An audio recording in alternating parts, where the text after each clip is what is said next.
Hello students, मैं Sandeep Singh welcome करता हूं आपके अपने channel magnet brains Hindi medium में, जहां पर मिलता है आपको complete school education free of cost. तो जैसा कि हम मिला करते हैं हमारे फिजिक्स सब्जेक्ट के साथ, और इन दिनों हम साथ मिलकर के डिस्कस कर रहे हैं चैप्टर नंबर 7 गुरुत्वाकर्षण की। इस चैप्टर के पहले फेज में हमने देखा हुआ है कि गुरुत्वाकर्षण एक्चुअली होता क्या है। तो हमने समझा कि जब कभी भी कहीं दो द्रव्यमान होंगे, मतलब दो मासेस कहीं पर भी हो, वो पृथ्वी पर हो या फिर उसके बियॉन्ड हो, उसमें अट्रैक्शन फोर्स लगता है, उसी को गुरुत्वाकर्षण फोर्स कहते हैं। अब हम बढ़ते हुए आ चुके हैं यहां पर बात करने के लिए कि ये पलायन वेग क्या होता है।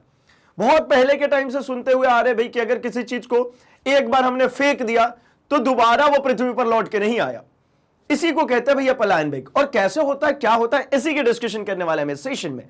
तो जैसा कि आपको पता है कि ये पूरा ही सेगमेंट होने वाला इक्वली इंपॉर्टेंट आपके स्कूल पॉइंट ऑफ व्यू से एंड आपके कॉम्पिटेटिव पॉइंट ऑफ व्यू, मतलब आप जेईई एस्पिरेंट हो, नीट एस्पिरेंट हो, या फिर आप सीयूईटी की प्रिपरेशन करें, हर जगह पर ये पूरा ही इंपॉर्टेंट होने वाला है।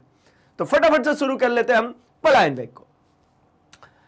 होता क्या है, एस्केप वेलोसिटी जिसको कहते हैं। एस्केप का मतलब ये होता है ना, जो बच निकला है ना, चला ही गया, वापस ही नहीं आया। तो पलायन वेग का भी मतलब ऐसा ही है कि वह न्यूनतम वेग जिससे अगर मैंने किसी ऑब्जेक्ट को थ्रो कर दिया, फेंक दिया, तो वो गुरुत्वाकर्षण क्षेत्र से बाहर चले जाए। एक बात समझो आप, अगर मैं कहता हूं कि यहां पे कोई पिंड है, ये पिंड क्या, हमारी पूरी पृथ्वी की बात करें तो ये हमारी पृथ्वी है, इसके बियॉन्ड ये इसका ग्रेविटेशनल फील्ड है। अब अगर मैंने किसी चीज को इतनी तेजी से फेंका हुआ है कि ये इस ग्रेविटेशनल सेक्टर से भी बाहर चले जाए, तो पृथ्वी का केंद्र जो इसको खींच रहा था अपनी तरफ, क्या इसके बियॉन्ड जाने के बाद भी खींचेगा? तो कहेंगे नहीं, क्योंकि गुरुत्वीय क्षेत्र वह क्षेत्र होता है जहां तक गुरुत्वाकर्षण बल के मान का अनुभव किया जाता है। अब अगर इस सेक्टर से यह बाहर चला गया, मतलब यहां पर गुरुत्वीय क्षेत्र बिल्कुल भी नहीं है। अब वहां पे गुरुत्वीय क्षेत्र नहीं है, यानी यहां पर अगर कोई पिंड चला गया तो इसका कोई भी इंपैक्ट इसके ऊपर नहीं लगने वाला। तो एक वेलोसिटी होगी ना, एक वेग होगी ना, जिससे फेंकूंगा तो वापस नहीं आना चाहिए। रीजन क्या है भैया उस वेलोसिटी का? कारण ये होता है कि इस क्षेत्र में मैं कहीं पर भी रहूंगा तो मेरे ऊपर गुरुत्वाकर्षण बल लगाया जाएगा। पृथ्वी की गुरुत्वीय इंटेंसिटी मेरे ऊपर काम कर रही होगी, इस पे जी काम कर रहा होगा, है ना, जिसको हम कह सकते हैं कि भाई ये Gm/r², या फिर इसको कंप्लीटली ही लिख लेता हूं मैं। इसके ऊपर एक जो फोर्स काम कर रहा होगा, इंटेंसिटी जो काम कर रही होगी, वो क्या काम कर रही होगी? Gm/r²। As we very well known कि भैया ये जो रेडियस है यहां से यहां तक पृथ्वी की त्रिज्या r, और यहां से यहां तक की जो हाइट है उसको h कह लेता हूं, तो ये स्मॉल r मेरा r+h है। तो ये इंटेंसिटी यहां पे काम कर रही होगी। लेकिन अगर इस बिंदु पर इंटेंसिटी निकालूं तो पृथ्वी की इंटेंसिटी यहां पर कितने मिलने वाली? 0। क्योंकि मुझे एक और बात पता है, जब इन्फानाइट पे पहुंच जाते हैं तब हमारी पोटेंशियल एनर्जी ऑब्जेक्ट की कितनी हो जाती है? 0 हो जाती है। यहां पर इसकी स्थितिज ऊर्जा 0 है। ऐसा भी तो कह सकते हो ना, आप कह सकते हो कि यहां लेकर के गए तो भैया ये गिरेगा। क्यों गिरेगा? क्योंकि इसके पास एक एनर्जी है, पोटेंशियल एनर्जी mgh।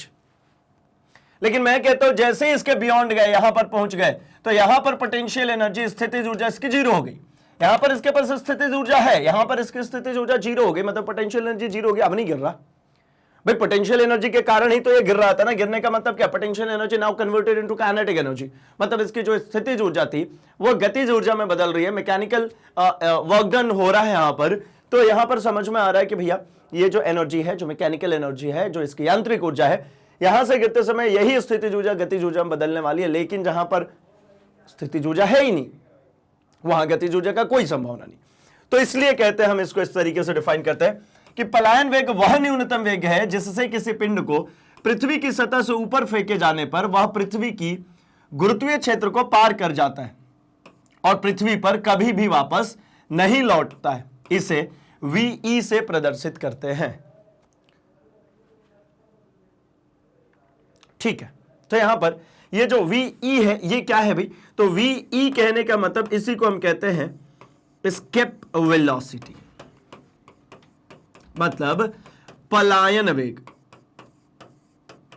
ये कौन है? ये है पलायन वेग। ठीक है, अब पलायन वेग तो है, क्या करेंगे भैया? इसमें कंसीडर कर लेता हूं मैं कि हमारे पास में हमारी ये रही क्या? पृथ्वी। ठीक है, पृथ्वी के लिए निकालता हूं मैं एस्केप वेलोसिटी। अब जरूरी नहीं है कि सिर्फ पृथ्वी के लिए निकाली जाएगी, कहीं पर भी निकाली जा सकती है। तो मैंने कह दिया कि ये हो गई हमारी पृथ्वी।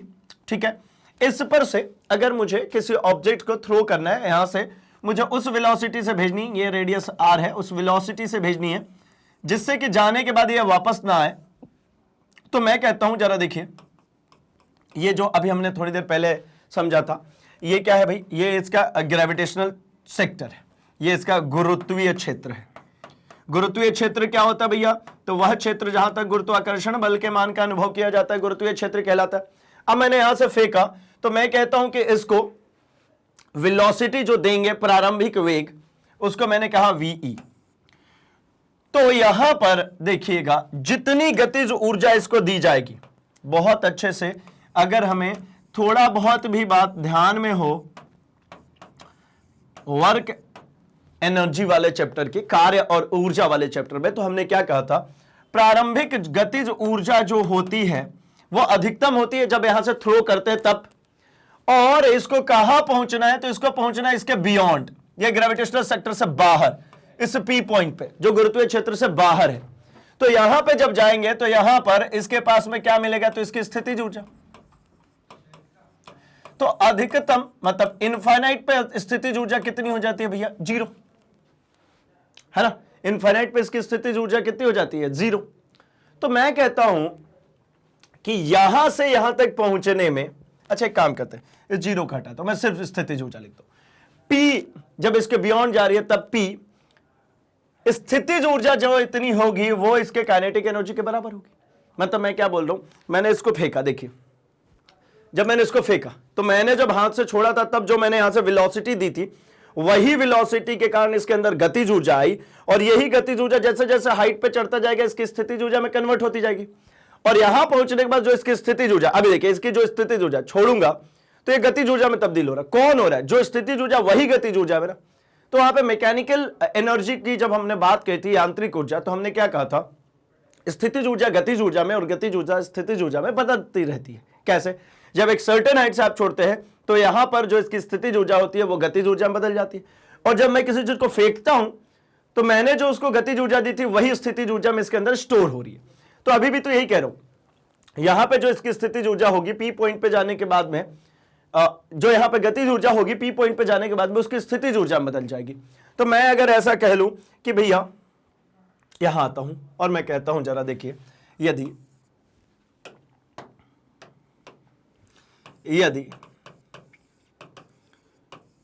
किसी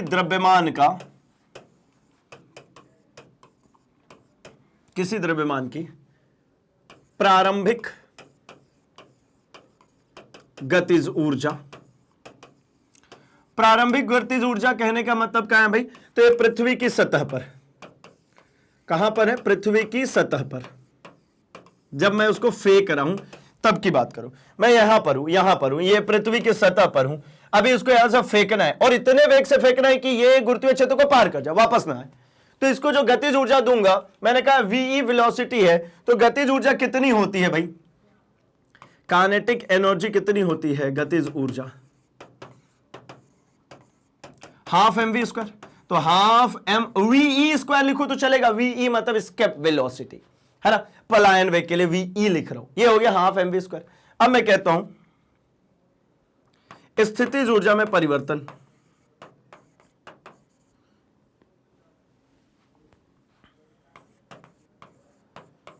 गुरुत्वीय क्षेत्र से बाहर, जब ये बाहर जा रहा है तब स्थितिज ऊर्जा में परिवर्तन, स्थितिज ऊर्जा में परिवर्तन। तो इसको मैं लिखूंगा किसे, डेल यू से। डेल यू किसके बराबर होगा भाई, तो मैं कहूंगा फाइनल स्थितिज ऊर्जा माइनस इनिशियल स्थितिज ऊर्जा, ऐसे ही निकालते हैं, अंतिम स्थितिज ऊर्जा माइनस प्रारंभिक स्थितिज ऊर्जा। तो ये हो गया अंतिम स्थितिज ऊर्जा की। अगर आप बात करते हैं तो मैं इसको पहले लिख लूं, चूंकि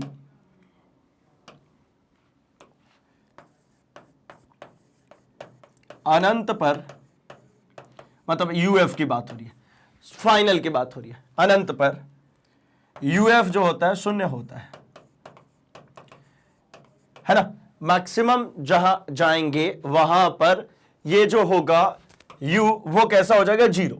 रीजन भी हमें पता है कि u इक्वल्स टू होता है भैया minus GMM upon R square, ठीक है, क्या होता है जी एम एम अपॉन, अच्छा आर भाई, आर इसका नहीं, आर है ना, minus G M M upon R. अब यहां पे पहुंचने के लिए मैं कहता हूं आर कितना होता है भैया, तो आर होता है R plus H. R plus H का मतलब क्या सिखाया, तो यहां देख लीजिए, ये रेडियस है आर और यहां से यहां तक की ये जो हाइट है, ये जो पूरी हाइट रहने वाली है एच, तो कहते हैं कि स्मॉल आर जो होता है वो आर प्लस एच होता है। स्मॉल आर जो होता है वो पृथ्वी की त्रिज्या और जितनी सतह से ऊपर रखी ऑब्जेक्ट उन दोनों का समिशन होता है। तो हमने इन दोनों का समिशन निकाल लिया, तो ये हो गया। अब मैं कहता हूं चूंकि आर जो है वो इनफाइनाइट है, तो यू एफ, इसको यू एफ कह लूं, अच्छा यहां क्यों कहूं, चलिए इसको यू ही कहता हूं, यहां कहता हूं यू एफ कितना हो जाएगा, तो जी एम एम अपॉन में आर की जगह इनफाइनाइट मतलब कितना, जीरो, तो यू एफ तो हो गया जीरो। अब यू आई बचा, तो यू आई कितना होगा, इनिशियल, तो इनिशियल तो हो जाएगा minus G M M upon में आर, कैपिटल आर। क्यों भैया कैपिटल आर, क्योंकि ये अभी प्रारंभिक स्थिति में जब यहां पे रखा हुआ है तो ये तो रेडियस पर ही है, तो ये आर हो गया। अब चलिए अब क्या करूं भाई, तो फाइनली मुझे डेल यू निकालना है, तो डेल यू कैसे मिलेगा, यू एफ जीरो माइनस ये यू इनिशियल, ये रहा initial, minus of G M M upon R. लो भैया नेगेटिव से नेगेटिव को काटो, डेल यू कितना हो गया, तो G M M upon R हो गया। ये स्थिति ऊर्जा में परिवर्तन ये हो गए। तो मुझे एक बात पता है, जब किसी वस्तु को मैंने ऊपर भेजा तो जो उसके पास में गतिज ऊर्जा थी वही परिवर्तित होकर के स्थितिज ऊर्जा में आ गई। मैंने जो हाथ से छोड़ा था मैक्सिमम हाइट पे वही स्थितिज ऊर्जा थी, तो मैं तब कह रहा हूं अंतिम स्थिति अर्थात एच ऊंचाई पर, एच ऊंचाई पर पिंड की स्थितिज ऊर्जा बराबर होगी पिंड के गतिज ऊर्जा के, पिंड के गतिज ऊर्जा के। मतलब स्थितिज ऊर्जा कितनी आई है भाई, तो ये है G M M upon R which is equals to half of M V E square, है ना, ये half of M V E square उसकी स्थितिज गतिज ऊर्जा है, और ये रही उसकी स्थितिज ऊर्जा, ये स्थितिज और ये गतिज, ये दोनों बराबर होंगे क्योंकि जो हमने उसको काइनेटिक एनर्जी दी थी वही बदलेगी किसमें, पोटेंशियल एनर्जी में। वीई चाहिए, कर दीजिए, क्या मिलेगा, क्रॉस मल्टीप्लाई कर देता हूं मैं, तो ये पूरा term R M V E square is equal to twice of G M M, यहां पर V E square is equal to twice of G M M. अच्छा ये वाला जो एम है ना, और ये वाला जो m है इसको तो काट ही दूं, तो इसको तो उड़ा ही देता हूं, ये खत्म हो गया, स्मॉल m, ऑब्जेक्ट वाला पिक्चर खत्म, 2gm अपॉन r, ठीक है, कितना हो गया 2gm अपॉन r। अगर मैं कहता हूं ve कितना हुआ, तो under root of 2gm upon r। एक छोटा सा ट्विस्ट खेलता हूं मैं, जरा देखिए, अगर मैं कहता हूं कि इसमें एक r का मल्टीप्लाई कर दूं ऊपर नीचे, तो आप कहोगे ऐसा करके कर क्या लिए, तो मैंने किया ना, देखो ये जो पूरा टर्म है G M upon R into R, R square, तो ये कितना हो जाएगा G M upon R square under root of 2gr। क्यों, क्योंकि ये देखिए ये जी एम अपॉन ये जो आर स्क्वायर है इसी को किससे रिप्लेस कर दिया है, स्मॉल जी, तो ये स्मॉल जी हो गया, एक आर बचा था, तो V equals to under root of 2gr। मतलब मैं इधर आकर के लिख लेता हूं, तो ये वी इक्वल्स टू कितना आया, अंडर रूट ऑफ 2gr, कितना आया, V equals to under root of 2gr। इससे कुछ बातें साबित होती है, क्या बातें साबित होती है, तो पहला तो ये कि इसमें अगर ध्यान से देखेंगे तो पिंड के द्रव्यमान पर निर्भर नहीं करती, पिंड बोलूं या फिर वस्तु बोलता हूं, वस्तु के द्रव्यमान पर निर्भर नहीं करती, ठीक है, जो पिंड है, जो मतलब ये जिसको भेजा था, इसके द्रव्यमान पर निर्भर नहीं करती। मतलब ऐसा कहना है मेरा कि अगर पृथ्वी पर से एक हाथी को भेजना है तब भी यही इसकी वेलोसिटी है, अगर आपको एक छोटी सी पत्थर भेजना है तब भी यही इसकी वेलोसिटी है। मतलब कितना भारी ऑब्जेक्ट है या फिर उसका कितना मास ज्यादा है उस पे निर्भरता होती ही नहीं है पलायन वेग की। पलायन वेग अपना फिक्स है। पृथ्वी के लिए जो पलायन वेग, अभी हम कैलकुलेट भी करेंगे, पृथ्वी के लिए जो पलायन वेग है जिसका मान है ना, वो फिक्स है, मतलब फिक्स है, वो चेंज नहीं होने वाला कि भाई अगर अगर अगर ज्यादा मास का ऑब्जेक्ट है तो ज्यादा पलायन वेग लेगा और कम मास का है तो कम लेगा, ना ना, पलायन वेग फिक्स है। ये सिर्फ पृथ्वी के लिए नहीं है, ये किसी और प्लेनेट पे जाएंगे तब भी यही चीज है। क्या भाई, तो वीई जो है under root of twice of G, मतलब क्या, गुरुत्वीय त्वरण, यानी उस पिंड पे होंगे वहां का त्वरण। अगर चांद पे हुए तो चांद का जो गुरुत्वीय त्वरण है वो इनटू त्रिज्या, इनटू त्रिज्या। किसकी त्रिज्या? तो जिस भी ग्रह पे, जिस भी प्लैनेट पे है उसकी त्रिज्या की बात हो रही है। ठीक है, तो यहां से एक पॉइंट समझ में आता है, इसकी एक डेरिवेशन समझ में आती है किसकी भाई, पलायन वेग की। आप चाहें तो भैया इसको नोट डाउन कर सकते हैं। ठीक है, हमने यहां पर पूरा डेराइव कर लिया है कि v जो होता है वो अंडर रूट ऑफ 2gr के बराबर होता है। ठीक है भाई, चलिए तो आते हैं अपन अपने मुद्दे पर, आगे बढ़ते हैं, हम थोड़ा सा और सारा समझते हैं, फिर हम अभी इसका एक ऑल्टरनेटिव मेथड भी देखते हैं कि इस पलायन वेग को और कैसे हम क्या कर सकते हैं, डेराइव कर। तो इसके लिए एक छोटू सा काम करते हैं। कितना छोटा काम करना भाई? बहुत छोटा सा। कितना छोटा? तो बहुत छोटा सा। कैसा? तो मैं कहता हूं कि भैया जब मैंने आपसे ये कह लिया कि आपको क्या करना है, ये एक ऑब्जेक्ट है या फिर ये हमारी पृथ्वी है, चलो अब इस पृथ्वी के लिए हमने बात करी कि ये हमारी क्या हो गई भैया, त्रिज्या हो गई, है ना। अब मैं कहता हूं कि जो अभी मैंने काम किया था उसी के संदर्भ में ऐसा कह लूं कि अगर मैं यहां से कंसीडर कुछ इस प्रकार से करूं बातों को, क्या कंसीडरेशन है, तो मैं कहता हूं कि ये हमारी जो सेंटर है, इससे x दूरी पर एक रखा हुआ है क्या, ऑब्जेक्ट, यहां कहीं पे भी रख दे तो, है ना। ये पूरी जो डिस्टेंस है, इस पूरे डिस्टेंस को हमने कंसीडर कर लिया कि कितना डिस्टेंस है भैया, तो इसको कंसीडर कर लिया कि ये हमारी यहां से यहां तक की जो डिस्टेंस है वो x है। ठीक है, ये x दूरी पर हमने, ये x दूरी पर हमने एक रख लिया मास को, और मैं कहता हूं कि ये जो मास m रखा हुआ है यहां पर, ठीक है, इसको कुछ पॉइंट दे दूं, मैं कहता हूं p पे रखा है, इसको यहां से चला करके q तक ले चलता हूं। अभी इसको ऊपर और ले चलना है, अभी और ऊपर ले चलना है, मैं कहता हूं pq एक डिस्टेंस, एक छोटू सा डिस्टेंस, है ना, ये pq एक छोटू सा डिस्टेंस, कौन सा डिस्टेंस भैया, तो dx डिस्टेंस चलाने में मैं कैलकुलेट कर लेता हूं वर्क डन। मैं कहता हूं कि जो इसको यहां पे रखने के बाद जो गतिज ऊर्जा दी गई होगी, गतिज ऊर्जा हमेशा ही बराबर होनी चाहिए किसके, तो मैं कहूंगा किए गए कार्य के। और कार्य भी कहां से कहां तक, तो मैं कहता हूं कि इसका जो रेडियस है r, ठीक है, इसका जो रेडियस है r, मतलब ये सतह पर से चालू होकर के, ये रेडियस ही है ना, तो सतह पर से चालू होकर के कहां भेज दो, अनंत पे। कितना काम करना है कि उसको इसके सतह पर से उठा करके अनंत पे भेजने में जितना काम करूंगा, वो इस समय जब इसको यहां से भेज रहा हूं तब इसकी जो काइनेटिक एनर्जी हो रही होगी उसी के बराबर होगी।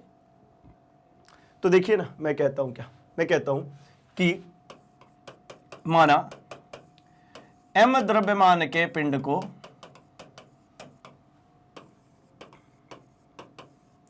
m द्रव्यमान के पिंड को r त्रिज्या तथा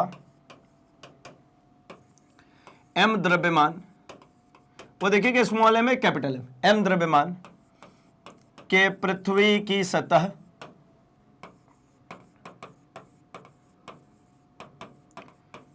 अनंत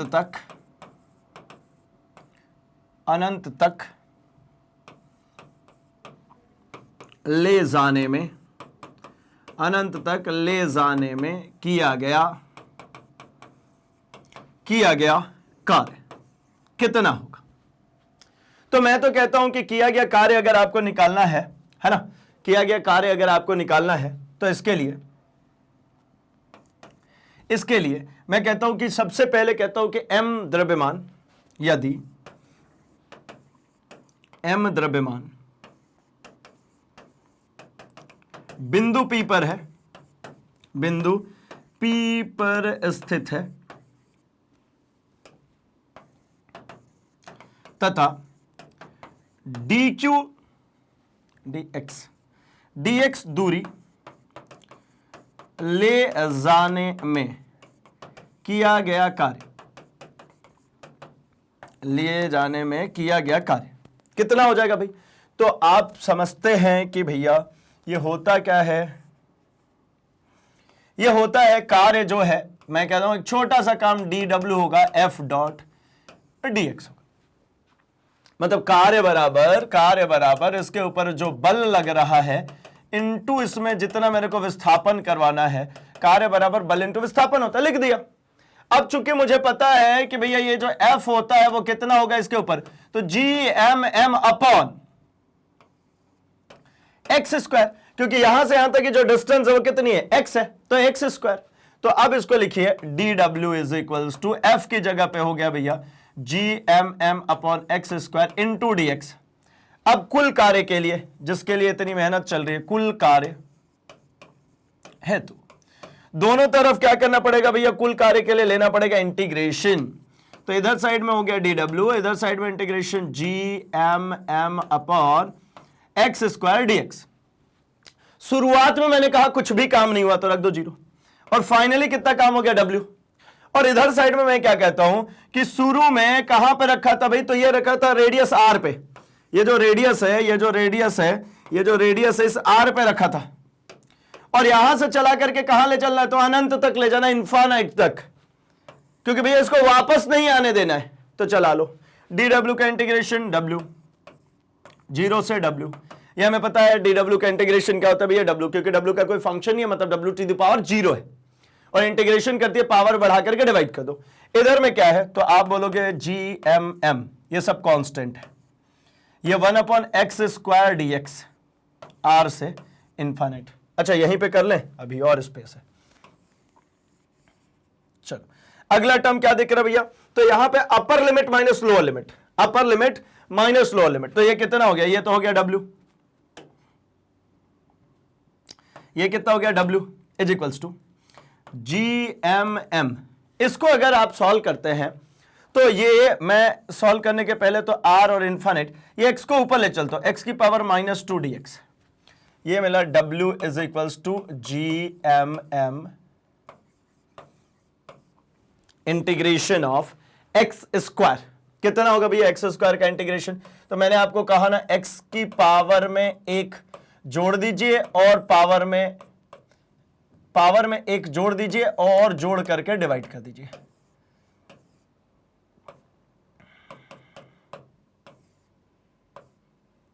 r से इन्फाइनाइट तक, r से इन्फाइनाइट तक, ठीक है। क्या मिल जाएगा, तो w is equals to GMM, ये कितना हो जाएगा भाई, तो x की पावर -1 अपॉन ये हो गया -1 r से इन्फाइनाइट तक, ठीक है। फर्दर अगर इसको सॉल्व करेंगे तो ये GMM, ये x की पावर -1 का क्या मतलब है, नीचे ले आ दो, हो जाएगा काम खत्म, तो -1 to the power x r से इन्फाइनाइट, ये माइनस को बाहर ले आइए जरा, तो minus of GMM upper limit minus lower limit, मतलब 1 upon infinite minus 1 upon r। Finally अगर w इक्वल्स टू आप निकालेंगे तो ये तो 1 upon infinite is how much, 0, 1 को इन्फाइनाइट से डिवाइड करोगे तो भैया क्या आएगा, 0 ही आएगा ना। चलो तो ये खत्म हो गया, माइनस से माइनस भी कंपनसेट, GMM अपॉन r, ये आया किया गया कार्य। मतलब मैं कहता हूं कि इस पिंड को यहां से उठा करके इन्फाइनाइट तक भेजने में, यहां से उठा करके इन्फाइनाइट तक भेजने में कितना काम करना पड़ा भाई, तो GMM अपॉन r काम करना पड़ा। तो ये काम जो आपने किया है ये अल्टीमेटली इस पॉइंट से छोड़ते समय इसके काइनेटिक एनर्जी के बराबर होनी चाहिए। जितना मैंने इसको ले जाने में काम किया है, जो यहां पर गतिज ऊर्जा है उसी का तो माप है। तो मैं कहता हूं कि भैया किया गया कार्य, अतः सीधा ऐसा भी लिख सकते हैं, अतः कार्य ऊर्जा प्रमेय से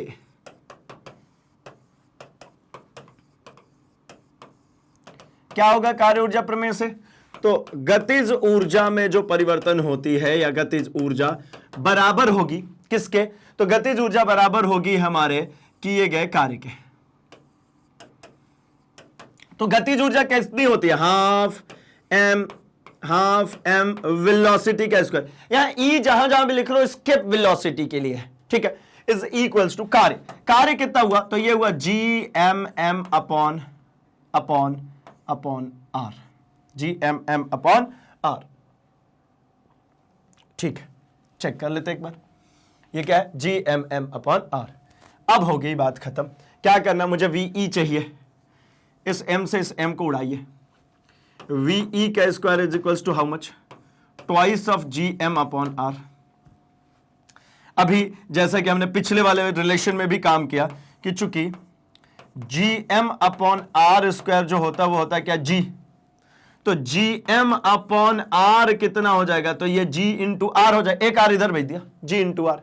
तो ये पूरी रिलेशन के बदले में, इस पूरे रिलेशन के बदले में इसको यूज कर लूं, VE का square is equal to twice of GR, मतलब VE का मतलब कितना हो गया, under root of 2GR। VE का मतलब कितना हो गया, अंडर रूट ऑफ 2GR। मतलब फिर से मुझे दिख गया कि भैया जो पलायन वेग है, पलायन वेग जो होता है वो कितना होता है, अंडर रूट ऑफ 2GR। ठीक है ना, इसमें बात ध्यान में रहे कि ये पिंड के द्रव्यमान पर निर्भर नहीं करती है। ठीक है, चलिए यहां पर देख लीजिए भैया, आप चाहें तो इसका स्क्रीनशॉट रख लीजिए। ठीक है, ऑल्टरनेटिव मेथड है पलायन वेग के लिए, ये हमने यहां वर्क डन निकाला और इस वर्क डन को हमने कहा कि ये हमारे पलायन मतलब जो हमारा काइनेटिक एनर्जी है, गतिज ऊर्जा है, प्रारंभिक गतिज ऊर्जा उसके बराबर होगी। क्योंकि हमने इसके प्रीवियस वन में क्या किया, तो हमने कहा था वहां पर कि हमारे पास में ये पिछला वाला हमारा है ना, इसमें हमने क्या कहा था कि भैया अगर कोई ऑब्जेक्ट है तो उसकी जो स्थितिज ऊर्जा है वो बराबर होगी किसके, उसके प्रारंभिक गतिज ऊर्जा के। तो स्थितिज ऊर्जा गतिज ऊर्जा के बराबर क्या, तब भी ये रिलेशन है। आपको जैसे ये डेरिवेशन करनी है, जिस हिसाब से करनी है उस हिसाब से ये डेरिवेशन आप कर सकते हैं। मैंने जो भी पॉसिबल मैथड्स थे वो सारे ही पॉसिबल मैथड्स आपके लिए रख दिए। ठीक है, आई होप कि इसमें कहीं पर भी कोई समस्या, कोई तकलीफ नहीं आ रही है। ठीक है, तो क्या है भाई, तो कह रहे हैं कि पलायन वेग का मान फेंके जाने वाले पिंड के द्रव्यमान तथा उसके दिशा पर निर्भर नहीं करती, जिस दिशा में पिंड को पृथ्वी की सतह से छोड़ा जाता है। ना तो डायरेक्शन पर निर्भर कर रही है कि किस डायरेक्शन में छोड़ा, और ना ही इस पर निर्भर कर रही है कि उस पिंड का द्रव्यमान कितना है ना। जो मैंने अभी बोला कि हाथी भी फेंकना है तो उतने से ही फेंकेंगे भाई, है ना। और इसकी चर्चा तो हमारे महाकाव्य है ना, जो हमारा महाभारत है उसमें भी कहा गया है कि भीम ने भैया एक बार क्या करे, तो हाथी को फेंक दिया, वो वापस ही नहीं आया, है ना। वहां पर भी इस पलायन वेग की चर्चा है। बाद में ढूंढ भी लिया अपन ने कि पलायन वेग इसके वेलोसिटी नाम की चीज होती है, जैसे एक बार फेंक दिया तो भैया वो ग्रेविटेशनल सेक्टर को पार कर जाए। पार कर गया मतलब उसके पास potential energy zero. Potential energy zero, तो अब क्यों गिरेगा, अब गिरने की बारी ही नहीं है ना। पोटेंशियल एनर्जी होती तब तो उसका काइनेटिक में चेंज होती, और हमको पता ही कि जब ऊपर की तरफ फेंक रहे हैं तब उसकी जो पोटेंशियल एनर्जी का मान है ना, वो नेगेटिव वैल्यू में क्या होती जाती है भाई, तो नेगेटिव वैल्यू आती है, यानी धीरे धीरे रेडियस बढ़ रहा है, उसके पोटेंशियल एनर्जी का मान बढ़ता चला जाता है। और नीचे आते तो पोटेंशियल एनर्जी घट रहा है, क्योंकि नेगेटिव ऑफ GMM/r होता है। चलिए आगे बढ़ते हैं। कहने की यदि चंद्रमा की त्रिज्या 1.7 × 10⁶ मीटर तथा उसकी सतह पर G का मान 10 है, ठीक है, तो चंद्रमा पर पलायन वेग की गणना कीजिए। तो भैया चंद्रमा पर पलायन वेग की गणना करने के लिए देखिए सेम कार्यक्रम है। चंद्रमा पर पलायन वेग, तो भैया हमने कहा ही था इसके velocity under root of 2GR, under root of 2, G की वैल्यू 1.63, R की वैल्यू 1.7 × 10⁶, है ना। जब इसको अपन सॉल्व कर ले, ठीक है, जब इसको हम क्या कर ले, सॉल्व कर ले, तो हमें इसकी वैल्यू मिल जाती है, ठीक है, कितना 2.35 किलोमीटर प्रति सेकंड। मीटर प्रति सेकंड में भी निकाल सकते हैं, यह है किलोमीटर प्रति सेकंड। यह है इसके वेलोसिटी, कहां पर, चंद्रमा पर। तो ये चंद्रमा पर किसके लिए भाई, तो ये अगर आप वहां पर जाकर के कहते हैं कि एक हाथी फेंकना है तब भी उतना ही है, और अगर आपको एक छोटा सा बॉल फेंकना है, छोटी सी एक मास फेंकनी है तब भी उतना ही है, यानी ऑब्जेक्ट के मास पे तो निर्भर कर ही नहीं रहा। लेकिन एक और कहानी है, इसके अगले वर्जन में आते हैं, अगले कार्यक्रम में आते हैं, ये बड़ा ही गेम प्ले करता है भैया। अगर हम इसको पृथ्वी पर काउंट कर लेते हैं, है ना, पृथ्वी पर अगर हम काउंट करते हैं तो पृथ्वी पर भी देख लीजिए वही होना है, velocity under root of 2GR, ठीक है, अंडर रूट ऑफ 2, G की वैल्यू 9.8, R की वैल्यू 6.4 × 10⁶। जब इसको हम सॉल्व करते हैं तो कितना मिलने वाला अभी, तो ये मुझे मिल जाएगा 11.2 मीटर पर सेकेंड, ठीक है। कितना 11.2 मीटर पर सेकेंड, ये इसके वेलोसिटी हमें कहां पर, पृथ्वी पर मिल जाती है। यानी अगर इतने से ज्यादा से अगर किसी को फेंक दिया तो वो वापस नहीं आएगा। मतलब 11.2 मीटर पर सेकेंड से ज्यादा की स्पीड से अगर फेंक दिया तो ये क्या होगा भाई, ये कभी भी वापस नहीं है। अच्छा मीटर नहीं यार, मीटर में तो फेंक ही दोगे, किलोमीटर, मीटर में तो फिर फेंक ही देंगे, है ना। 11.2 किलोमीटर प्रति सेकंड, इससे ज्यादा से अगर किसी चीज को फेंक दी तो वो चीज कभी भी धरती पर लौट करके वापस नहीं आने वाली है। अब कह रहे हैं उसमें पलायन वेग की गणना अगर गिवन है चंद्रमा के लिए भाई 1.7 मीटर पर सेकंड और रेडियस गिवन है, तो कैसे करेंगे। तो सिंपली भाई इसके वेलोसिटी के लिए जो फॉर्म है हमारे पास, क्या, VE equals to under root of 2GR, है ना। अब यहां पे चंद्रमा पर जो वैल्यू गिवन है वो इस बार बदल करके G की वैल्यू को 1.7 कह रहे हैं, तो रख लेते हैं। और इसके बाद R की वैल्यू जो है ये भी 1.74 इंटू 10⁻⁶ है।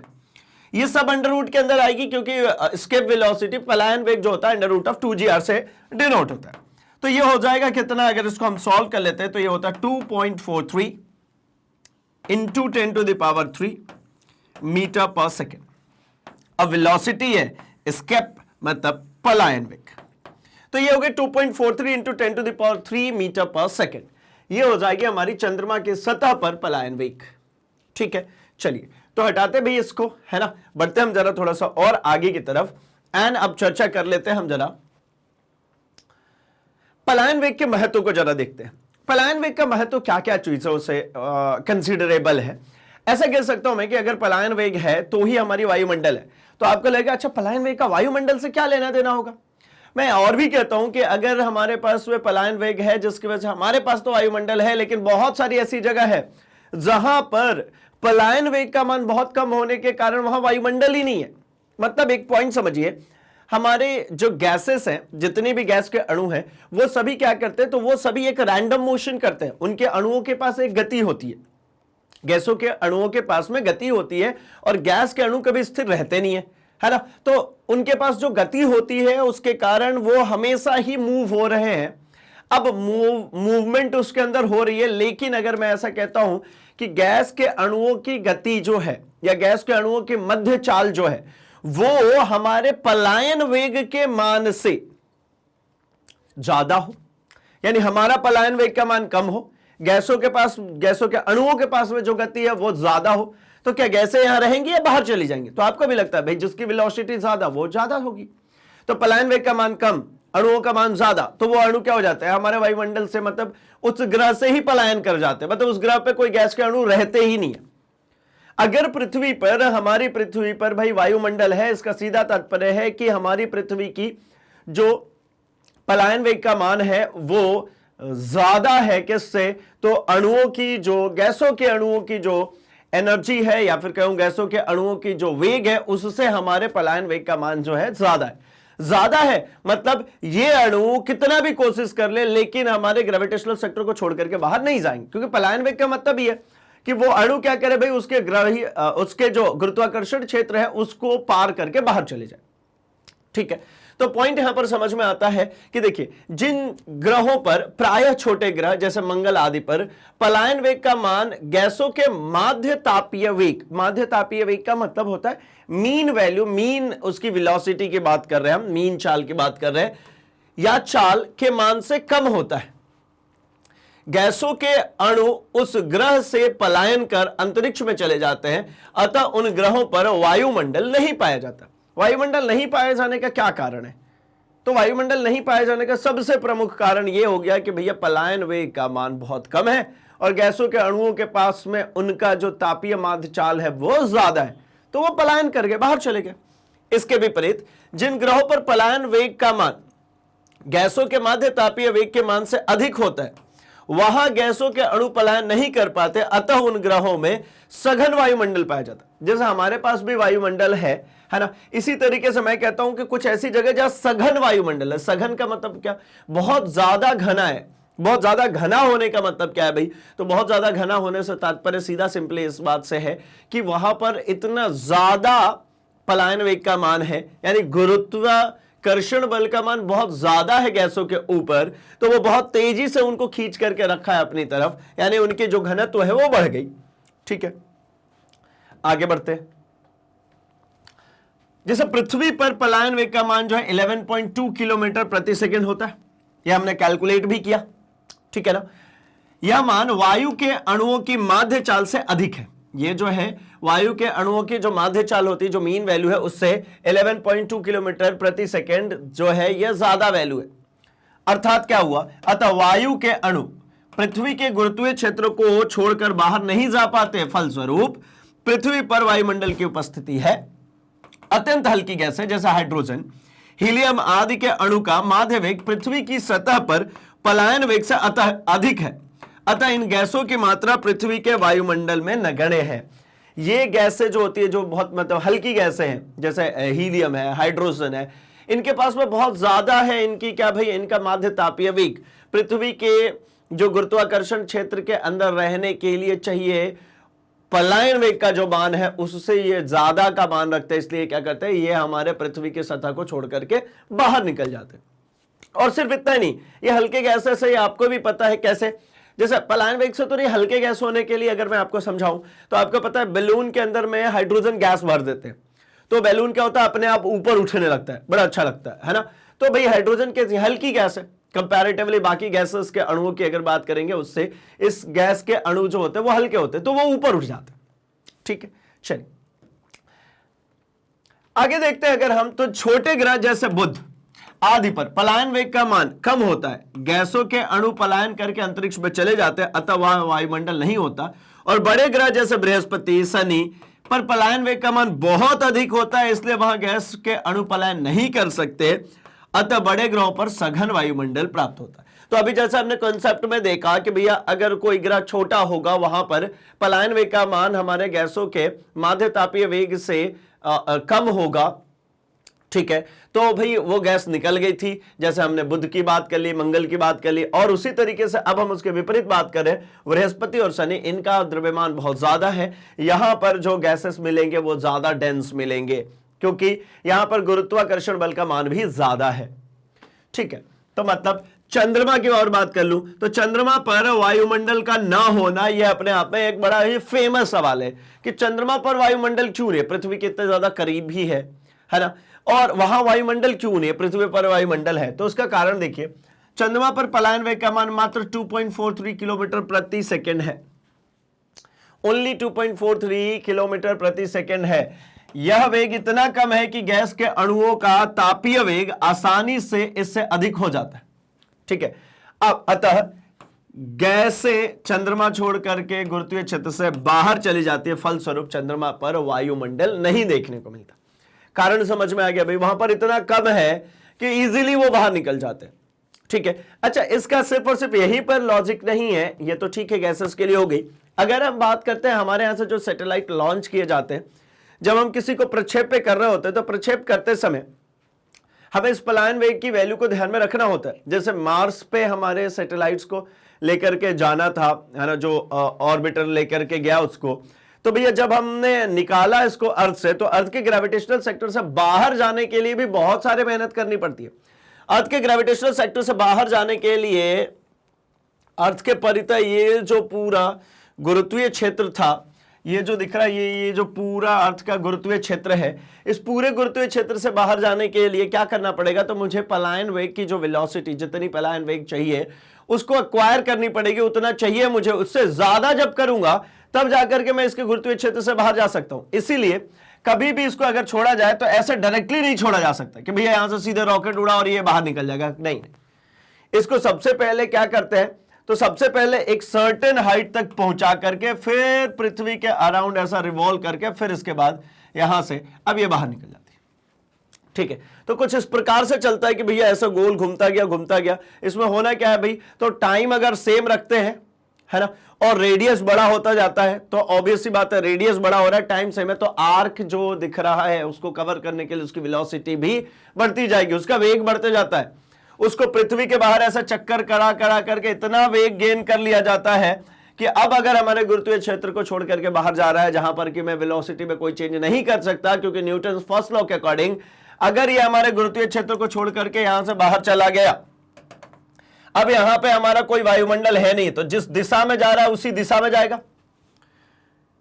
वेलोसिटी ना कम होगी ना बढ़ेगी, ना तो यहां ब्रेक लगा के आप इसको रोक सकते हो, ना ही आप इसको तेज चला सकते हो। कारण क्योंकि जिस डायरेक्शन में निकल गई उसी डायरेक्शन में जाएगी और कोई रोकने वाला नहीं है। तो न्यूटन फर्स्ट लॉ के अकॉर्डिंग अगर वस्तु गत्यावस्था में है तो गत्यावस्था में ही रहना चाहती है जब तक कि उसके ऊपर कोई बाह्य बल ना लगाया जाए।